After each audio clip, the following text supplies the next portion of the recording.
મહારાજ વખતથી તે અત્યાર સુધીના જેટલા મોટા સંતો થયા, જે તે પ્રકારે કરી અને ભગવાનમાં જોડાય જીવાત્મા અને ભગવાનના ધામમાં જવાય એવો સૌ કોઈએ દાખલા કર્યા છે.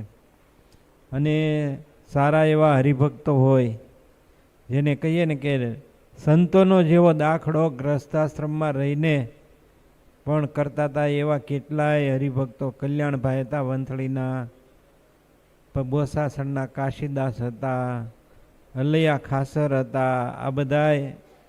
ત્યાર પછી અત્યારના એવા કેટલાય હરિભક્તો સુરતની અંદર છે ને અમદાવાદમાંય છે કે એના થ્રુ કેટલાય સાધુ થયા છે અને કેટલાય નવા હરિભક્તો પણ થયા છે. એટલે કહેવાનું કે ભગવાન સ્વામિનારાયણને એ ઋષિ હતી.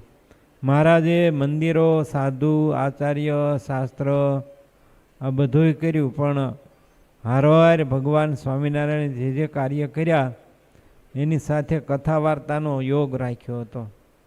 કથાના માધ્યમથી અનેક જીવો એ ભગવાનના માર્ગે વળે છે. અને કથા જેના જીવનમાં નથી તો વ્યથા છે. શું છે? કથા નથી તો વ્યથા છે.